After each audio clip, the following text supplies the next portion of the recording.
ये जो हमारा फर्स्ट लॉ ऑफ थर्मोडायनेमिक्स है वो क्या बन जाता है, ज़रा वो देख लीजिएगा बेटा आप। जैसे कि हम जानते हैं कि from first law of thermodynamics, first law of thermodynamics में हमने बेटा आपको बताया था कि चेंज इन इंटरनल एनर्जी किसी भी सिस्टम की that is equal to amount of heat absorbed or evolved plus work done by the system or work done on the system. Okay तो हमने इसको मॉडिफाई किया था फिर कि हमने बोला था ये डेल्टा यू जो है ये बराबर होता है क्यू, और हम इसको वर्क को प्रेशर वॉल्यूम वर्क में कन्वर्ट कर देते हैं, that is P delta we. Okay बेटा चलिए, अगर हम यहाँ पर एट कॉन्स्टेंट प्रेशर देखेंगे, एट कॉन्स्टेंट प्रेशर बेटा हम क्या बता सकते हैं कि ये जो फर्स्ट लॉ ऑफ थर्मोडायनेमिक्स है ये हमारे लिए क्या बन जाएगा, delta U is equal to it will be Q P, यानी कि हीट इवॉल्व्ड और absorbed by the system this time at constant pressure, plus आपका जो ये पी है ये कॉन्स्टेंट है और this is delta we.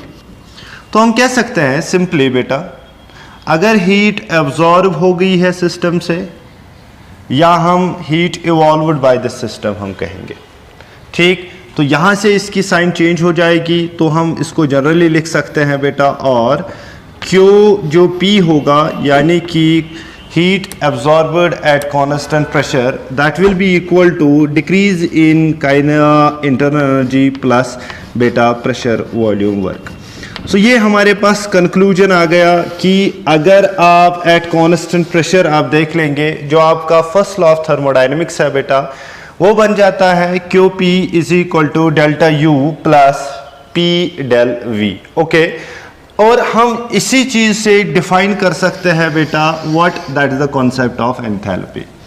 So concept of enthalpy जो है हम इसको बता सकते हैं it is a heat content of A system, heat content of system,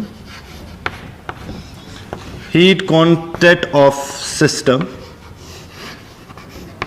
at constant pressure, at constant pressure beta. So enthalpy may be simply defined as the heat absorbed or evolved by the system at constant pressure. What is that called beta? That is called enthalpy. ये जो enthalpy है बेटा ये हम represent करते हैं एक symbol से, and that symbol is H. So H is the symbol for enthalpy, और हमने एंथैल्पी को कहा है कि it is simply a heat content of the system but which is measured eight constant pressure, so that is called heat enthalpy. इसको हम दूसरे अल्फाज में ऐसे भी डिफाइन कर सकते हैं कि enthalpy may be defined, it may be defined as the sum of internal energy and pressure volume work of the system. आप इसको ऐसे भी डिफाइन कर सकते हैं बेटा, हम कह सकते हैं कि जो एंथैल्पी है आपके लिए उसको आप डिफाइन दूसरे अंदाज से भी कह सकते हैं। तो आपके पास दो डेफिनेशंस आ गई। एक डेफिनेशन आप सिंपली बता सकते हैं it is simply a heat content of A system but which is measured eight constant pressure, या आप दूसरे अल्फाज में फ्रॉम इक्वेशन इसको डिफाइन कर सकते हैं कि it is simply the sum of internal energy, change in internal energy of the system and the work done by the system, या work pressure volume work of the system. So that is called बेटा what, enthalpy. So simply आप enthalpy के लिए word जो इस्तेमाल कर सकते हैं वो क्या कर सकते हैं कि enthalpy is only defined at constant pressure बेटा, याद रखना इस चीज को। सो यहाँ पर आप गौर से इसको देख लीजिएगा बेटा कि जो एंथैल्पी है it is a thermodynamic quantity which is defined only at the constant pressure. Okay चलिए, ये जो एंथैल्पी है बेटा ये एंथैल्पी जो है इसके बारे में जो कैरेक्टरिस्टिक फीचर्स है वो हम देखने की कोशिश करेंगे। चलिए देखते हैं what are the characteristic features of this enthalpy. Okay characteristic features में सबसे पहला फीचर जो इसमें आ जाता है वो क्या है कि जो एंथैल्पी है H जो है इज एन एक्सटेंसिव प्रॉपर्टी। ये भी एक एक्सटेंसिव प्रॉपर्टी है, जिस तरह आपने इंटरनल एनर्जी को कहा था कि वो भी इन द व्हाट बेटा, वो भी क्या है, एक्सटेंसिव प्रॉपर्टी। तो एक्सटेंसिव प्रॉपर्टी का मतलब यही हुआ कि ये जो एंथैल्पी है it depends upon the quantity of matter present in the system. Okay, दूसरी बात जो इसमें है वो क्या है कि H जो है, H is a state function, यानी कि एंथैल्पी जो है ये स्टेट फंक्शन है बेटा। Why it is state function? एक तो ये चीज है क्योंकि ये डिपेंड करेगी only on the initial and the final states of the system, न कि पाथ एक्योर्ड बाय द सिस्टम, ठीक है। दूसरी बात, अगर हम डेफिनेशन पे देखेंगे तो हम लिखते हैं कि डेल्टा H जो है, यानी कि चेंज इन इंटरनल एनर्जी, जिसको हमने QP कहा था बेटा, दैट इज इक्वल टू बेटा change in internal energy plus बेटा प्रेशर वॉल्यूम वर्क। आपका जो ये वॉल्यूम है यहाँ पर, ये भी स्टेट फंक्शन है, और आपका ये इंटरनल एनर्जी है ये भी स्टेट फंक्शन है। तो दोनों स्टेट फंक्शंस को जमा करके हमें और एक स्टेट फंक्शन मिलती है, and that state function is called बेटा एंथैल्पी। ओके, सो आपके पास ये फॉर्मूला है एंथैल्पी की। और दूसरी बात, ये जो एंथैल्पी है H जो है, इट डिपेंड्स अपॉन, ये किन किन चीजों पे डिपेंड करती है, depends upon, it depends upon various things, ये बहुत सारी चीजों पे डिपेंड करती है। पहली चीज जो है वो that is chemical nature of system, chemical nature of substance, या जिस सबस्टेंस या सिस्टम की बात करते हैं आप, केमिकल नेचर ऑफ सिस्टम। और दूसरी बात जो है इसमें वो क्या है बेटा, वो ये है it depends upon the quantity of matter, ये क्वांटिटी ऑफ मैटर पे भी डिपेंड करती है जो आपने सिस्टम में ली होगी। ओके, तीसरी बात जो है इट डिपेंड्स अपॉन बेटा volume and it depends upon temperature. याद रखिएगा ये चीजें। सो हमेशा आप याद रख लीजिएगा, जो आपकी एंथैल्पी है वो स्टेट फंक्शन है। क्यों स्टेट फंक्शन है? बिकॉज आपके पास जो दो टर्म्स इसकी इक्वेशन में है वो दोनों स्टेट फंक्शंस है, तो दोनों को जमा करके हमें और एक स्टेट फंक्शन मिलती है। ओके, और यहां पर और एक चीज जो है कि ये एक एक्सटेंसिव प्रॉपर्टी है। एक्सटेंसिव प्रॉपर्टी का मतलब it depends upon the quantity of matter. Okay, इसके अलावा जो आपके पास एंथैल्पी होगी बेटा वो डिपेंड करती है तीन चीजों पे, चार चीजों पे इनफैक्ट। एक तो केमिकल नेचर ऑफ सिस्टम, दूसरी क्वांटिटी ऑफ मैटर, और तीसरा जो है that is volume and temperature. Okay, और एक और बात, जैसे हम कहते थे कि जो इंटरनल एनर्जी है we can not measure it is exact value, similar way में आप एंथैल्पी का भी एग्जैक्ट वैल्यू मेजर नहीं कर सकते हैं। So we can say H cannot be measured exactly। तो हम फिर क्या मेजर करते हैं बेटा? याद रख लीजिएगा, आप मेजर कर सकते हैं change in enthalpy, that is delta H can be measured.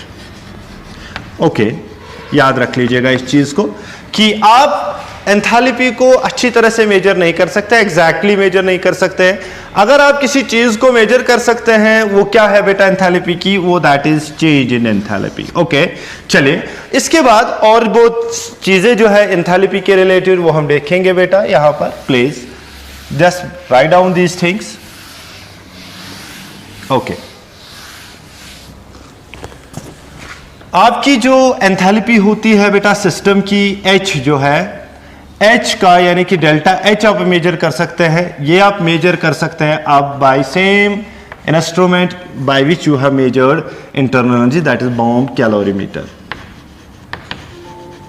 Bomb calorimeter से आप इसको मेजर कर सकते हैं। फॉर्मूला सेम है, what is that? Delta H is equal to molecular weight of substance into heat capacity into change in temperature divided by बेटा mass of substance. Okay, इस formula से आप निकाल सकते हैं। इसके अलावा और एक चीज जो है वो क्या है कि डेल्टा HO के तीन वैल्यू हो सकते हैं।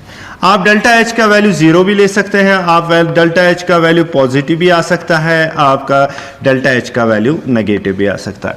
यानी कि आपके पास जो चेंज इन एंथैल्पी है उसके 3 वैल्यूज आ सकते हैं, एक तो 0 आ सकता है, पॉजिटिव आ सकता है और नेगेटिव आ सकता है। ओके, याद रख लीजिएगा बेटा, जो आपकी साइक्लिक प्रोसेसेस होती है, साइक्लिक प्रोसेसेस जो है बेटा, साइक्लिक प्रोसेसेस में आपने कहा था उनमें चेंज इन इंटरनल एनर्जी जो है वो 0 के बराबर होती है, लेकिन मैं यहां पे और एक पॉइंट ऐड कर रहा हूं, उनमें चेंज इन एंथैल्पी का वैल्यू भी 0 के बराबर होता है। ओके बेटा, अब रही बात बेटा कि ये कब पॉजिटिव होगा और कब नेगेटिव होगा।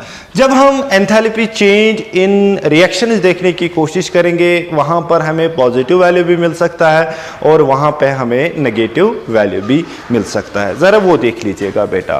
देखिए, अगर हमारे पास कोई रिएक्शन है, अब बेटा if we have any reaction, कोई केमिकल रिएक्शन है, क्योंकि हम केमिकल थर्मोडायनेमिक्स पढ़ रहे हैं तो हम इसको केमिकल रिएक्शंस के साथ ही थोड़े अटैच रखेंगे बेटा। ओके, सो हमारे पास एक रिएक्शन है।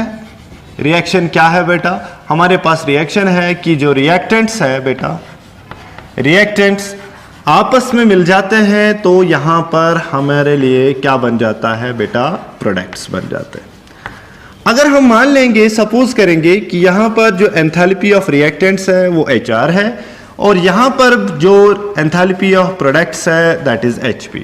ओके बेटा, अब अगर आपको कहे कोई कि अगर ये रिएक्शन हो रही है, आप सर बता दीजिए कि ये change in enthalpy of the reaction किसके बराबर होगी, तो आप ले लेंगे change in enthalpy of the reaction, वो बराबर हो सकती है बेटा किसके बराबर? H of products minus H of reactants. So by this formula you can calculate what beta? You can simply calculate what will be the change in enthalpy of the reaction if the enthalpy of products and the enthalpy of reactants is given. You have to simply subtract them. Okay, ये देखिए यहाँ पर case first आएगा बेटा। Case first क्या आ सकता है बेटा? केस फर्स्ट आ सकता है अगर HP जो है हमारे पास वो HR से ज्यादा होगा। अगर HP ज्यादा होगा तो इसका मतलब ये पॉजिटिव साइन ज्यादा होगी, नेगेटिव साइन कम होगी, तो overall the change in enthalpy जो होगी वो हमें पॉजिटिव मिलेगी। And such type of reactions in which the enthalpy is positive, यानी कि heat content is positive of the system, then such reactions are called endothermic reactions. तो हम इनको कौन सी रिएक्शंस कहते हैं बेटा? इनको हम एंडोथर्मिक रिएक्शंस कहते हैं। So what are endothermic reactions? Those reactions in which the heat content of the system at constant pressure, change in heat content of the system at constant pressure comes out positive. So आप उसको कह सकते हैं बेटा what? उसको आप कह सकते हैं what? Endothermic reactions। Case second में आप अगर देखेंगे बेटा क्या आ सकता है कि आपका HR जो है वो ज्यादा हो सकता है HP से, ये भी पॉसिबिलिटी है। अगर ये पॉसिबिलिटी है तो हमारे पास जो change in enthalpy of the reaction होगा बेटा, ये देख लीजिएगा, ये कम है ये ज्यादा है तो साइन नेगेटिव की बारी पड़ जाएगी, तो हमारे पास जो वैल्यू आएगा वो नेगेटिव आएगा। तो आपका एंथैल्पी, चेंज इन एंथैल्पी का वैल्यू नेगेटिव भी आ सकता है और इन सच रिएक्शंस को हम कह सकते हैं एक्सोथर्मिक रिएक्शंस। इनको हम एक्सोथर्मिक रिएक्शंस कहते हैं। सो सिंपली आप कहेंगे exothermic reactions are those reactions in which the change in heat content of the system at constant pressure comes out negative. So आप उनको कह सकते हैं what बेटा? Exothermic reactions. और यहाँ पर आपने देखा एक्सोथर्मिक और वहाँ पे आपने देखा एंडोथर्मिक। तो आप सिंपली कह सकते हैं कि डेल्टा H के वैल्यूज आपके पास 3 आ सकते हैं, यानी कि 0 भी आ सकता है, आपका पॉजिटिव वैल्यू भी हो सकता है और आपका वैल्यू नेगेटिव भी हो सकता है। नेगेटिव कब होगा? जब एक्सोथर्मिक रिएक्शन होगी। पॉजिटिव कब होगा? जब एंडोथर्मिक रिएक्शन हो। और 0 कब होगा? जब none the process is cyclic. Okay बेटा, चलिए ये थी किसके बारे में बेटा, एंथैल्पी के बारे में आपको मैंने कॉन्सेप्ट दिया है, what is enthalpy. So simply आप कह सकते हैं कि एंथैल्पी जो है it is system, it is the what heat content of the system but at constant pressure which you are measuring. ठीक है, तो यहां पर एक कैटेगोरिक पॉइंट है, वो क्या है कि आपका प्रेशर कांस्टेंट होना चाहिए सिस्टम में।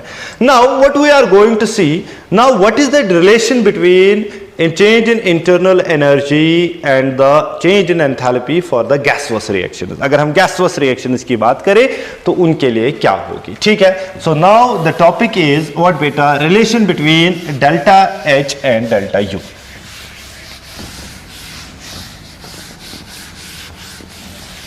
ठीक, ओके, चलिए बेटा देखिएगा, that is a relation between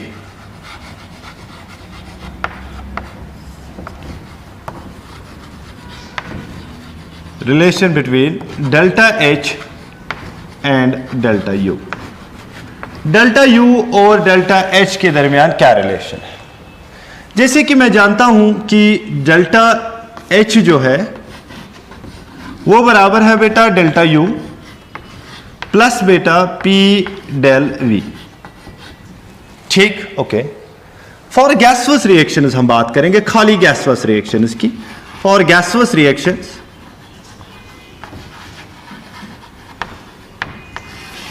गैसवस reactions की अगर हम बात करेंगे बेटा, जो आपका P होता है बेटा, यानी कि P डेल V जो होगा, that will be equal to Ng delta Ng RT। जैसे कि आप जो लोग जानते हैं कि PV is equal to nRT, states of matter में आपने देख ली होगी ideal gas equation. Pressure into volume that is equal to number of moles of the gaseous mixture, यानी कि रिएक्शन के मोल्स कितने हैं, R is the gas constant and T is the temperature. So यहां पर मैं इसको इक्वेशन सेकंड रखूंगा और इसको इक्वेशन फर्स्ट रखूंगा। ओके बेटा, substitute the value of delta PV P delta V in the equation first. तो हमें क्या मिलेगा, डेल्टा H जो है, तो ये वैल्यू हम यहां पर सबस्टिट्यूट करेंगे तो हमें क्या मिलेगा बेटा, जरा देखिए, delta H is equal to delta U plus बेटा आएगा delta Ng and that is RT। So this is the relation between, very important relation for your competitive exams. JEE और नीट में बहुत सारे क्वेश्चन इस प्रकार के होते हैं कि आपको रिलेशन ढूंढनी पड़ती है, तो आप इस फॉर्मूला से रिलेशन को निकाल सकते हैं। What is this, this is the change in internal energy, this is the change in enthalpy of the system, this is the change in internal energy of the system, and this is the change in number of moles of the gaseous reactants and products in the system, and this is R is gas constant and T is beta temperature। okay, अब सवाल है sir कि ये delta Ng ये किसके बराबर होता है, ये आप हमेशा याद रखेंगे, that is equal to number of moles of products minus number of moles of reactants। ठीक है बेटा, ओके ठीक। अब यहां पर केसेस में डिस्कस करूंगा आप लोगों के साथ। अगर केस फर्स्ट होगा, क्या होगा, अगर हमारे पास रिएक्शन जो होगी, reaction contains solids and liquids. अगर हमारे पास रिएक्शन होगी उसमें जो रिएक्टेंट्स और प्रोडक्ट्स होंगे वो सॉलिड्स और लिक्विड्स होंगे बेटा, तो हमेशा आप याद रख लीजिएगा उनमें एक ही केस आएगा, उनमें एक ही रिजल्ट आएगा, that will be delta H is equal to delta U। तो उस वक्त आप वो वाला पार्ट नेग्लेक्ट करेंगे। ठीक है, क्योंकि मैंने कहा it is only for gaseous reactions. और अब यहां पर केस सेकंड है,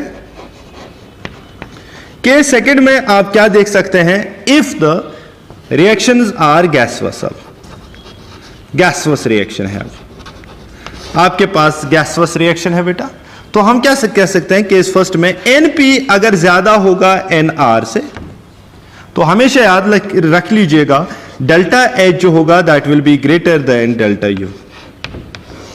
ये चीज आप याद रखें, क्योंकि आपको इतना सारा ऐड करना है, Np ज्यादा है तो प्लस ही साइन आएगी, प्लस इतना आपको करना प्लस है डेल्टा U को, तभी आपको डेल्टा H आएगा। ठीक है, तो ये होगा। और केस थर्ड में अगर हम देखेंगे बेटा, वो क्या है कि अगर हमारे पास डेल्टा P जो है वो लेस देन डेल्टा R है, Np जो है that is less than Nr, तो याद रख लीजिएगा उनमें डेल्टा एच जो होगा that will be less then delta U, क्योंकि उस वक्त आपका सबट्रैक्ट जो होगा वो माइनस आएगा, तो इतना हिसाब को इसमें माइनस करना तभी आपको ये मिलेगा, तो that will be less than this. So आपके पास 3 केसेस है कब डेल्टा एच और डेल्टा यू बराबर होते हैं, जब आपके पास सॉलिड्स या लिक्विड्स होंगे या आपके पास गैसियस रिएक्शन में एनपी बराबर होगा एनआर के। ठीक है, I will discuss them separately. Okay, और एक बात यह है, अगर आपके पास अब फुल्ली गैसियस रिएक्शन है और there is a difference between number of moles of products and the number of moles of reactants, तो आप हमेशा याद रख लीजिएगा बेटा